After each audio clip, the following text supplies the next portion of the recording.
وَلَعَنَ آخِرُ هَذِهِ الْأُمَّةِ أَوَّلَهَا، اس امت کے بعد میں آنے والے لوگ اس امت کے پہلے لوگوں پہ لعنت کریں گے، بعد میں آنے والے پہلے لوگوں پہ لعنت کریں گے۔ پہلے لوگ کون ہیں؟ ہم سب جانتے ہیں، یہ جماعت صحابہ کرام کی جماعت ہے۔ بعد والے ہم لوگ ہیں، طرح طرح کے نکلنے والے فرقے۔ یہ تو جملہ عام ہے کہ بعد والے پہلوں پہ لعنت کریں گے، لیکن خاص طور پر حضرات علماء کرام نے ایک فرقے کی طرف نشاندہی کی ہے، جو فرقہ بہت پہلے سے چلا آ رہا تھا، وہ ہے شیعوں کا فرقہ۔ صحابہ کرام پر تبرہ بازی، حضرات صحابہ کے خلاف بد زبانی، یہاں تک کہ بعض صحابہ کے بارے میں لعنت کا لفظ استعمال کرنا، اور بہت زیادہ اگر احتیاط کرتا ہو تو حضرت صدیق اکبر حضرت عمر فاروق کو حاکم سے تعبیر کرنا۔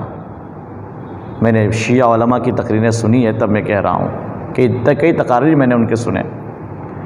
حاکم کے پاس حضرت فاطمہ گئیں تو حاکم نے ایسے بولا اور یہ نہیں دیا، وراثت جو ملنی تھی اس کو ہڑپ کر لیا، اور یہ اس طرح کی باتیں۔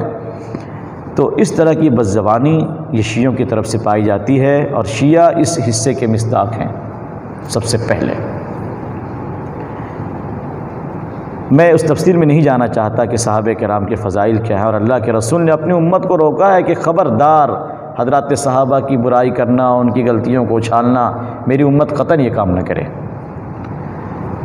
شیعوں کا یہ پروپیگنڈا اتنا کامیاب ہے کہ بسا اوقات ہمارے بعض اہل سنت والجماعت سے تعلق رکھنے والے وہ اس حقیقت کو نہیں سمجھ پا رہے ہیں، وہ ایک علمی بحث کے طور پر اس کو لے رہے ہیں، خاندانی یہ میں لے رہے ہیں کہ ارے جناب فلاں صحابی فلاں خاندان کے تھے، انہوں نے اپنی خاندانی دشمنی نکالی ہے، نعوذ باللہ من ذالک، وہ اسلام ان کے دلوں میں اتنا رچا بسا نہیں تھا، بس وہ حضور کے ساتھ 2-3 سال رہنے کا موقع ملا، بہت زیادہ گہرائی نہیں آئی اسلام کے اعتبار سے، اور بعد میں وہی پرانی والی بات جاہلیت والی خاندانی تعصب غالب آ گیا۔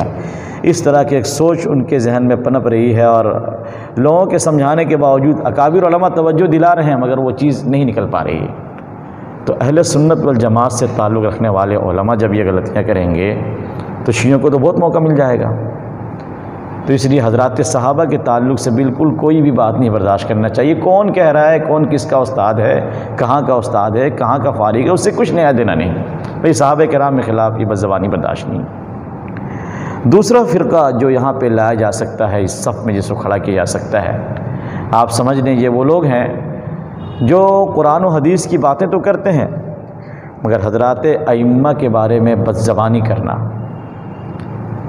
ارے یہ سب جو ہے نا ابو حنیفہ، شافعی، مالک اور احمد، ان لوگوں نے جو ہے امت کے اندر فرقہ واریت کو دھکیل دیا ہے، امت کو فرقوں میں تقسیم کر دیا ہے۔ 4 فرقہ بنانے کی کیا ضرورت تھی؟ یا قرآن و حدیث کافی نہیں تھا؟ اور اس کے بعد جو غلطیاں ان ائمہ سے اجتہادی غلطیاں ہوئی ہیں، بالخصوص امام ابو حنیفہ رحمۃ اللہ علیہ کی اجتہادی کمزوریاں، جس کو وہ کمزوری سمجھتے ہیں، ان کی نظر میں جو کمزوری ہے، ہماری نظر میں تو کمزوری نہیں، آؤ ہم جواب دیں گے، ہم سے بات کرو تم، ہمارے پاس جواب موجود ہے۔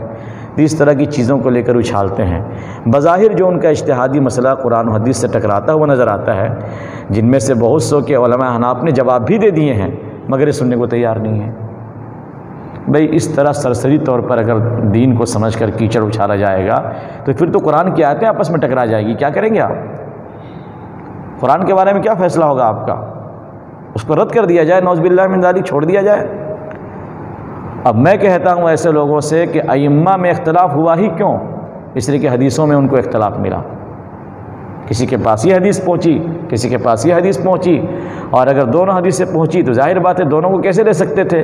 ایک کو لیا اور دوسرے کا جواب دیا۔ تو آخر ائمہ میں اختلافات کہاں سے آئے؟ صحابہ کرام سے آئے۔ صحابہ میں اختلافات کہاں سے آئے؟ احادیث کی بنیاد پہ آئے۔ اور یہ اختلاف تو بعض مسائل میں ہے، اور جزوی مسائل میں تو اختلاف ہوا ہی کرتا ہے، فروعی مسائل میں۔ کیا کسی امام نے یہ اختلاف کر دیا کہ نہیں بھئی ظہر کی نماز 4 رکعت نہیں ہوگی، 2 ہی رکعت ہے؟ کیا کسی امام نے یہ اختلاف کر دیا ہے کہ ظہر کی نماز میں قرأت نہیں ہوگی، قرأت تو بس فجر اور عشاء اور مغرب میں ہونا چاہیے، ظہر اثر میں قرأت نہیں؟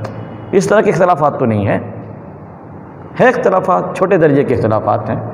اب اس کو یہ کر کے اتنا اچھالنا اور یہ کہنا کہ ان لوگوں نے امت کو فرقہ واریت کی طرف دھکیل دیا ہے، امت کو ٹکڑوں میں بانٹ دیا ہے، یہ ایک قسم کی بہت بڑی بد زبانی ہے۔ اس سے ایسے لوگوں کو باز رہنا چاہیے۔